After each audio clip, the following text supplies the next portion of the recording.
Uf, qué calor hace. Pero gracias a Dios que Rumba va a rifar un aire acondicionado. ¿Te lo quiere ganar? Mira la descripción de este video y gánatelo. Dale.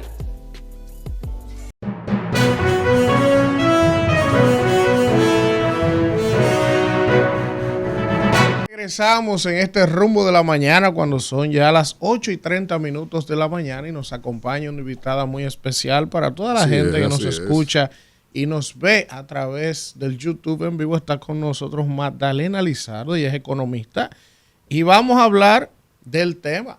No podemos soltar el tema de la reforma, por eso ustedes han visto que tenemos casi 2 semanas trayendo a todos los economistas de todos los litorales para escuchar sus planteamientos y sus propuestas para que la gente se edifique y se eduque y entienda un poco de qué se trata este tema de la reforma fiscal que tanto se está hablando y discutiendo, que próximamente sería implementada en el país. Buenos días, Magdalena, gracias por estar con nosotros. Muy buenos días y un placer estar con todos ustedes y su audiencia. Magdalena, iniciar por lo básico. Es inminente que hay que hacer una nueva reforma fiscal, es mandatorio desde el 2011 por la Ley de Estrategia Nacional de Desarrollo. Se ha postergado bastante tiempo. Ahora, en mi caso, a mí me preocupa no ni siquiera que se haga la reforma, que se creen nuevos impuestos. Uno espera o aspira que también se reduzcan, se reduzcan, por ejemplo, tasas, se eliminen temas como el anticipo, todo eso. Uno espera, ¿verdad? Uno tiene esperanza, ¿verdad? Como emprendedor que es y arriesgado en este país. Pero lo que más me preocupa, Magdalena, es, ¿tiene la credibilidad suficiente el gobierno? Y digo el gobierno porque es el de turno, pero son todos, o sea, los políticos, los anteriores, los que vendrán, ¿tienen la suficiente credibilidad para que la gente confíe y siga sacrificándose más? Está bien, tú me vas a meter más impuestos al emprendedor, al empresario, al que no tiene nada que ver con política de alguna manera. Cuando tú tienes, por ejemplo, en el sector migratorio se habla de que al año se van 15,000 millones de pesos en indocumentados ilegales, de salud pública solamente. Cuando tú tienes el tema del sector eléctrico, que representa casi la mitad del déficit del año anterior. Cuando tú tienes el gasto público, la nómina pública que se ha incrementado de manera exponencial.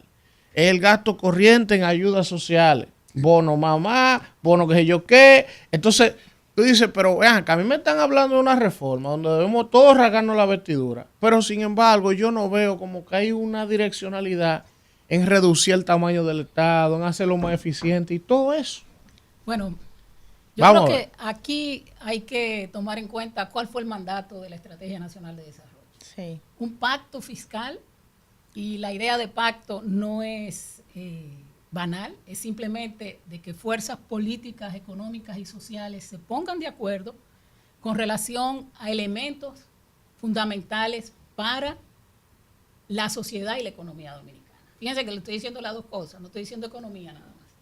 Y ese mandato planteaba una serie de elementos de una reforma fiscal integral donde abordara los temas de racionalización y eficiencia del gasto, aumentar la capacidad de generar ingresos por parte, de recaudar ingresos por parte del Estado, una ley de responsabilidad fiscal que planteara un rumbo de endeudamiento que asegurara sostenibilidad de deuda.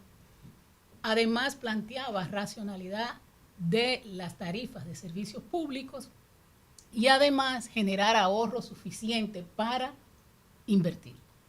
Entonces, el primer elemento es que esto debe ser una reforma integral. Y por lo de la integral, de nuevo, atacar ingresos, gastos y financiamiento.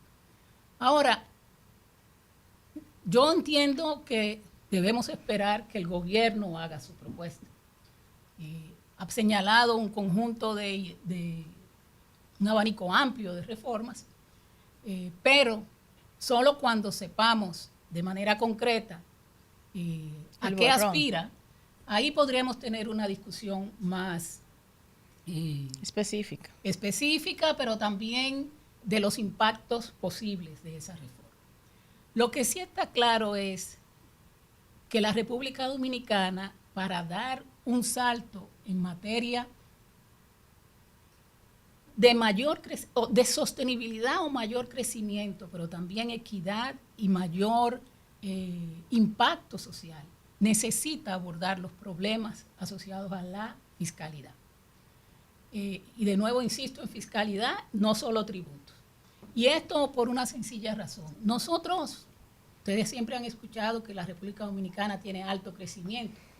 Desde el 2000 al 2023, en promedio nosotros crecimos 4.3% anual, en los últimos años, en la última década, en torno a 4.6% anual. No es una tasa mala, en el contexto de la región es una buena tasa de crecimiento, pero parte de ese crecimiento está asociado a una expansión significativa del gasto público. Y ustedes dirán, bueno, pero eso es relevante, sin duda, solo que una parte de ese crecimiento, si bien fue financiado con mayores ingresos tributarios, la mayor parte fue con endeudamiento. Entonces, entre 2000 y 2023, ustedes tienen que la deuda del sector público consolidada prácticamente se triplicó. Mucha gente dice, bueno, todavía seguimos siendo sostenibles, es cierto, en términos de la relación de deuda-PIB, pero los intereses para pagar esa deuda cada vez están ocupando un espacio mayor de los ingresos que dispone el gobierno. Ahora, ustedes dirán, bueno, pero si tengo que pagar cada vez más en intereses y además otros gastos, como es el caso del subsidio eléctrico, ¿qué me queda para atender esa provisión de bienes y servicios que todos ustedes lo han señalado, necesitamos para poder vivir, mejorar nuestras condiciones de vida y eventualmente hasta crecer? Entonces es importante, hay un problema, al margen de esa discusión si es legítimo o no, porque sigo gastando o no, yo creo que es muy importante que como sociedad entendamos la relevancia de abordar el problema de la fiscalidad. Ustedes, por ejemplo, en el caso de las pymes, muchas de las pymes, en estos días el Banco Central señalaba que prácticamente 62% de las pymes generan el empleo en la República Dominicana. 50% microempresas, 52% de desempleo asociado a microempresas. Y usted se pregunta, bueno, ¿y qué vamos a hacer con la fiscalidad de esas pymes? ¿Cómo se van a apoyar? ¿Cómo se incorporan a la estructura productiva desde el punto de vista de su formalización? Ellas prácticamente solo alrededor de un 15% de esas pymes están formalizadas. Entonces el problema de discutir este conjunto de reformas que están en el contexto del mandato de la Estrategia Nacional de Desarrollo de la Ley 112 es precisamente repensar de aquí hacia adelante qué condiciones necesita la economía dominicana, el sector público dominicano, para mantener como mínimo el ritmo de crecimiento que hemos sostenido en los últimos 25 años. Víctor. Magdalena, un placer para nosotros. Siempre me refiero a algunas de sus publicaciones o intervenciones, ya sea en aula o en congresos como tal. Usted es un referente para el país. Usted es una servidora pública que ha estado siempre al servicio del Estado, al servicio del país. Y para nosotros es un privilegio tenerla acá. En este contexto de debate, yo no quisiera adentrarla hacia lo que es la cuestión política, no partidaria, sino política de Estado, pero sí en términos de la pertinencia social. Porque de alguna u otra manera el Estado se comporta de una forma en términos de la fiscalidad, desde el punto de vista del gasto, se comporta de una manera irresponsable. Mucho gasto en corrientes, poco inversión en desarrollo. Y a la vez entonces, hay muestras, pacto eléctrico, tiene unos lineamientos, el pacto eléctrico lo imponen y lo único que aplican son las alzas de tarifas. Pero los demás renglones del pacto eléctrico, como la reducción de las pérdidas, la reducción de los gastos corrientes de la sede, etcétera, etcétera, nada de eso. Todo lo contrario, aumentarlo. Entonces, con esa legitimidad nos están diciendo que ahora hay que elevar la presión tributaria y ahora parece que es buena la Ley de Estrategia Nacional de Desarrollo, ya que políticamente el gobierno anterior y le habían dado de lado. Entonces, ¿cómo en medio de la resultante del modus vivendi post-inflación, cómo ahora me están diciendo que después que me acomodé a la inflación, tengo ahora que tributarle más al Estado?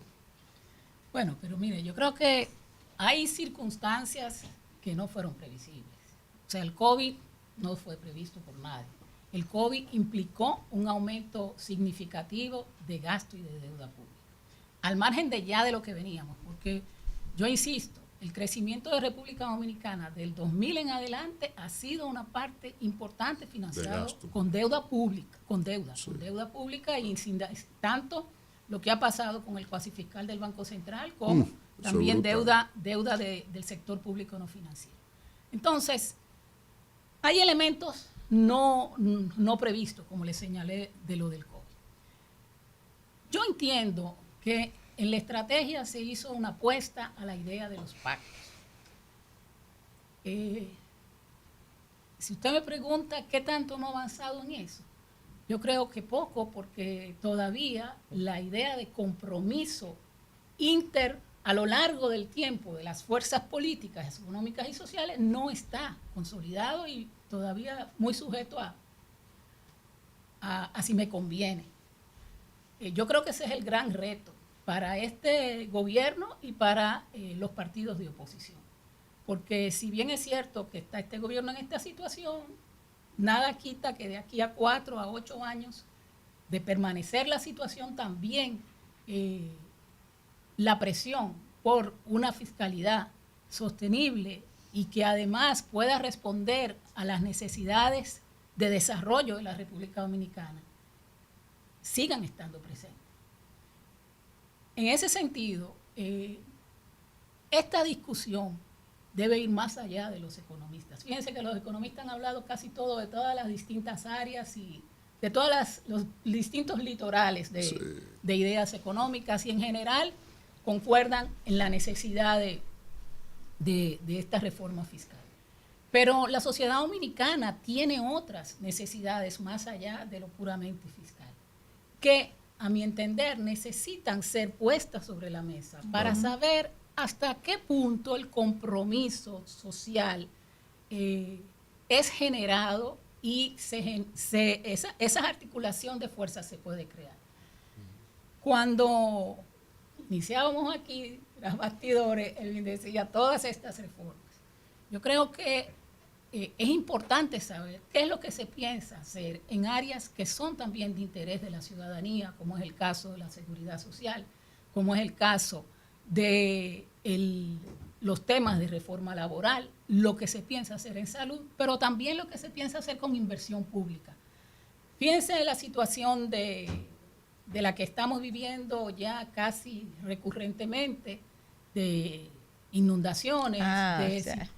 Esa era mi pregunta. Eso tiene un correlato en varias vertientes, pero un fuerte es inversión pública. O sea, el problema de saneamiento y el cambio climático, de cómo abordar cómo el cambio climático va a impactarnos. Nos está impactando de una manera recurrente. No solamente en inundación, sino también en sequía, en menor productividad. Hasta nuestra economía, entonces, turismo, ¿cómo vamos todo. a abordar eso a futuro? Que necesita una economía que se haga más resiliente, que se adapte a esas condiciones. Pero también necesita una ciudadanía más responsable en sus actitudes frente a este tipo de problemas. Ustedes han escuchado que gran parte, una parte importante de lo que pasa en las inundaciones está asociado a basura. A basura que se acumula, que las personas tiran, que ayuntamientos no recogen. Entonces, los puntos que son de interés tienen que colocarse sobre la mesa, de interés de todos, porque no solamente es que yo pague los impuestos, sino también qué vas a hacer con esos nuevos ingresos y además un compromiso verificable de lo que se va a ir haciendo a futuro. Kimberly. Qué bueno tenerla por aquí. Reitero lo que dijo Víctor sobre su persona y el honor que significa para nosotros y para nuestra audiencia poder tener esta conversación con usted. Bueno, ya usted trató el primer punto, los efectos del cambio climático. República Dominicana es uno de los 10 países más vulnerables, eso sumándole que somos una isla y que el país vecino nuestro no está mejor que nosotros, sino todo lo contrario. Que creo que eso debe ser uno de los puntos que se tome en discusión, como usted dice, no solamente por el tema de las infraestructuras, que deben ser adaptadas, ciudades esponja, que se adapten a estos efectos que vamos a estar viviendo cada vez en mayores magnitudes, sino también a la economía. Otro punto que quería tocar con usted, el tema de una ley que se hace necesaria de la eficiencia energética y de la posible focalización del subsidio eléctrico a quien realmente lo necesiten. Y el tema de la privatización de la cobranza de la energía, porque el principal problema es que la gente no paga la energía eléctrica o el Estado no la cobra, una de dos o ambos combinados. Entonces, ¿usted cree que aportaría en algo que realmente la cobranza de este servicio pueda ser puesta en el sector privado a cambio de un porcentaje para que así el Estado pueda recaudar el servicio más costoso que tiene el país, que las ayudas se puedan focalizar a quien la necesite en ese sentido?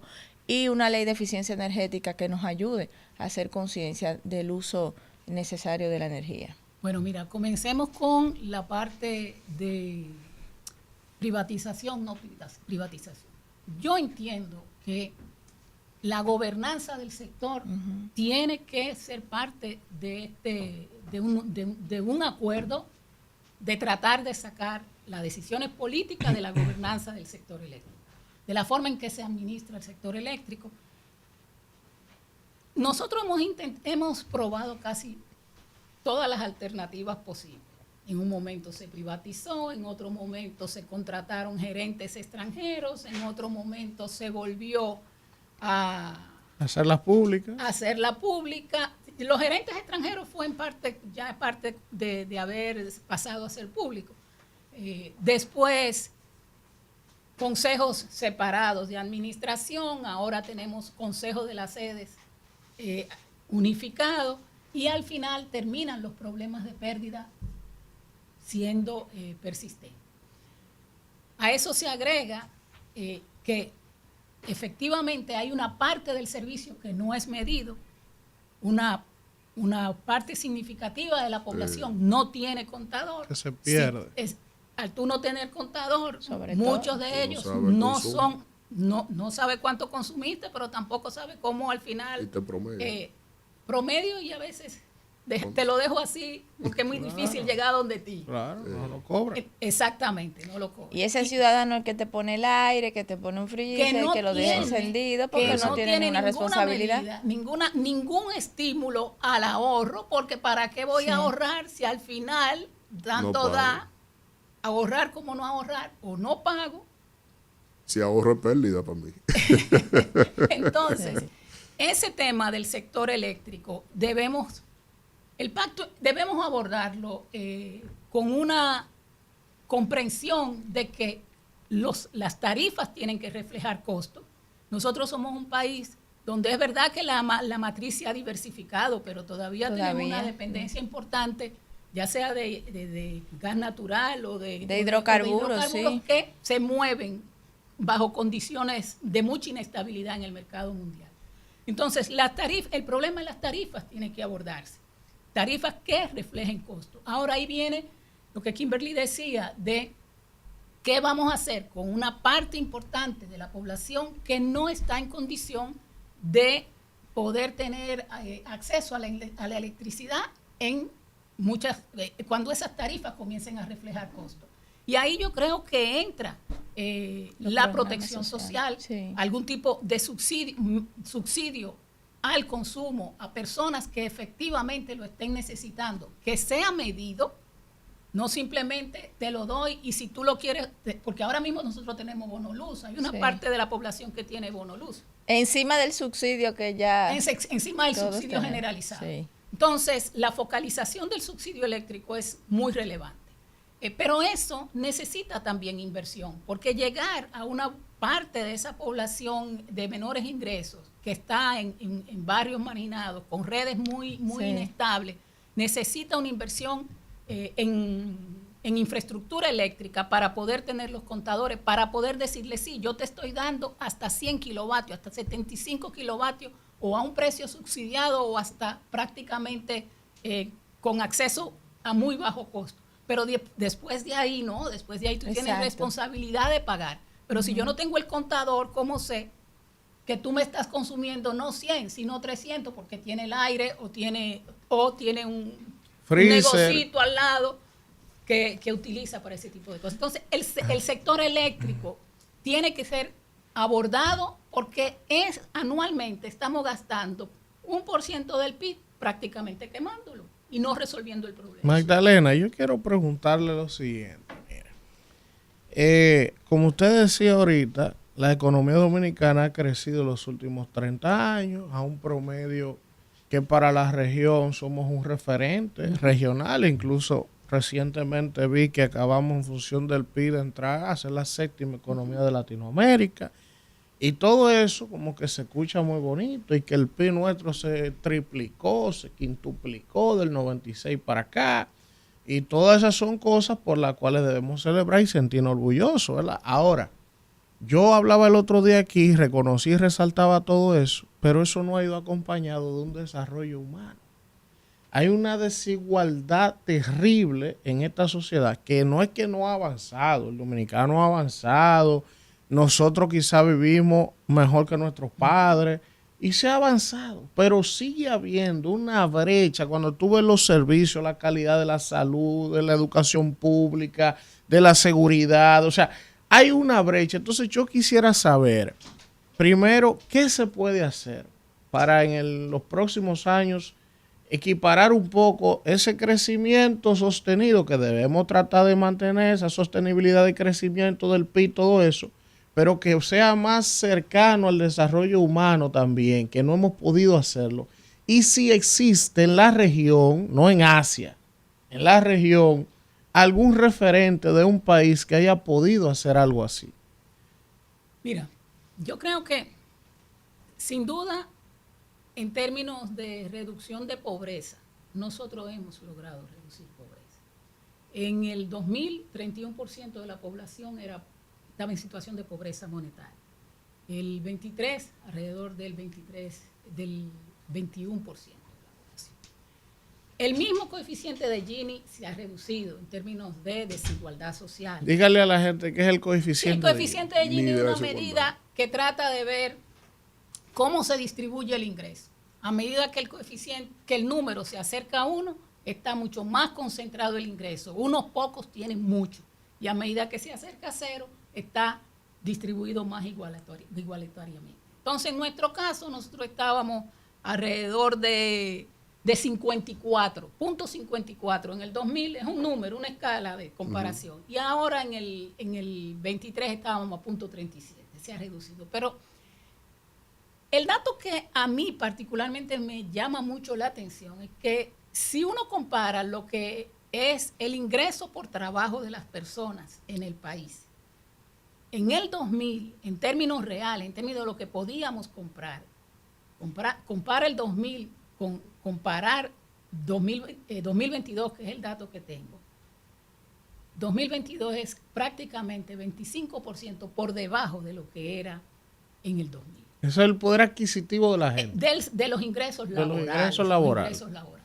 ¿Y eso qué te está diciendo? Es verdad que hemos reducido pobreza, pero hay una franja de personas que no son pobres, pero son vulnerables, donde ese ingreso laboral le ha sido muy difícil poder aumentar.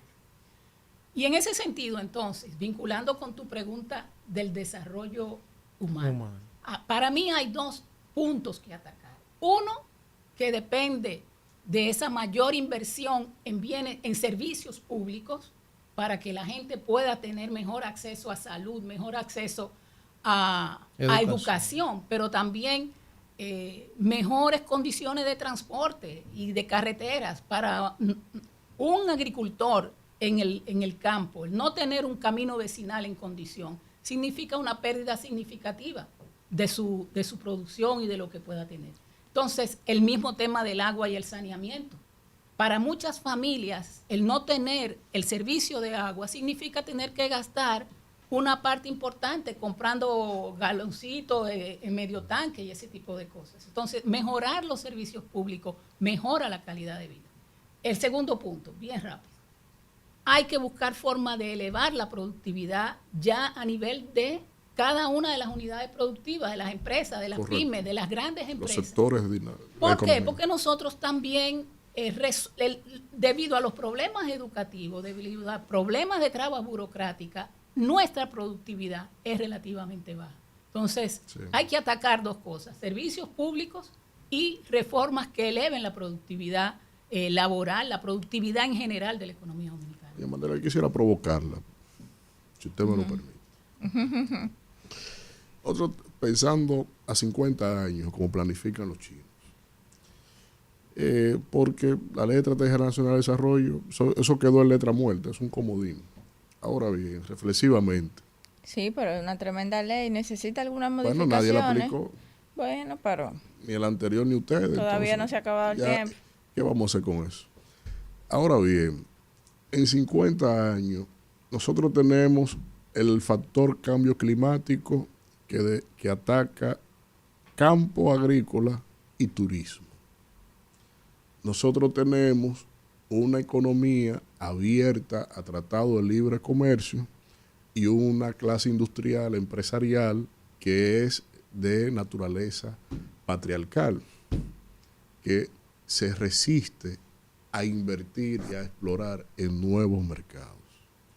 Nosotros tenemos una franca tendencia a lo que es el endeudamiento para mantener la dinámica de crecimiento económico. Con ese cóctel, ¿qué podemos hacer en 50 años? Mira, yo creo que debemos hacer, no que podemos, debemos hacer. Estamos como obligados, sociedad. Estamos obligados a abordar los desafíos que y el factor educación. Entonces, cuando a mí me dicen que la estrategia no se aplicó, mira, yo creo que amerita una evaluación con seriedad de hasta dónde llegamos en esa estrategia. ¿A qué se le puso esfuerzo? ¿A qué no se le puso? ¿A qué cosas pensábamos que haciéndolas podíamos conseguir lo que queríamos? El caso, por ejemplo, del 4% en educación. Yo entiendo que debe seguir dándose el 4% y posiblemente hasta más al sector educación. Pero ¿qué nos evidenció esta experiencia de los últimos 12 años? Que en educación hay que hacer más que eso. Hay que hacer una serie de intervenciones para que el resultado sea lo relevante, que los niños y niñas y adolescentes y toda la población dominicana eleve su capacidad, su nivel educativo. Entonces, la primera cosa es el Ministerio de Economía, porque es el que tiene el mandato, tiene que explicar hasta dónde hemos llegado en materia de los avances y de los retrocesos o del no avance en la Estrategia Nacional de Desarrollo.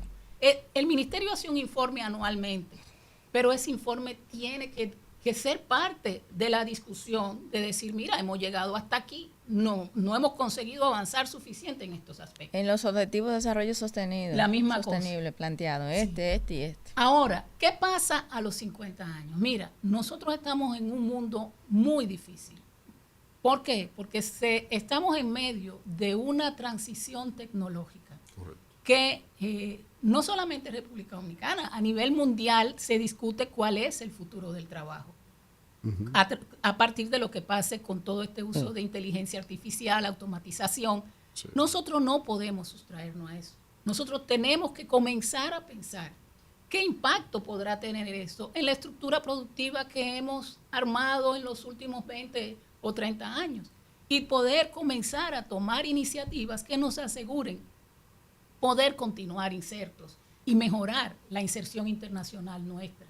Entonces, a mi entender, es un momento propicio. La estrategia ya prácticamente tiene más de 12 años para poder repensar hacia adelante cuáles son las prioridades en aspectos claves que es para asegurar mejora de la productividad, mejor bienestar para la población y sostenibilidad macroeconómica, que ha sido un factor decisivo en toda la trayectoria de la República Dominicana, y mejora de la institucionalidad. Porque si al final de cuentas nosotros no conseguimos trabajar en una institucionalidad basada en un Estado de Derecho, va a ser muy difícil asegurar ese crecimiento de largo plazo y además atraer la inversión que se requiere para financiar ese crecimiento. Bueno, pues vamos a agradecer esta interesantísima conversación con Magdalena Lizardo, economista. Que ahora tiene que venir aunque sea cada 2 meses. Debiera venir Antonio, que la nombre aquí, Antonio para allá. Claro, sí, porque uno un sale, segmento fijo con la doctora. Uno sale el día a día y uno puede pensar. Yo me sentía en un aula aquí. Sí, Aprendimos. como debe ser. Gracias a Magdalena Lizardo, Gracias a economista, por estar con nosotros, y sé que la audiencia también ha disfrutado de esta interesante conversación. Vamos a un contacto y regresamos con más del Rumbo de la Mañana.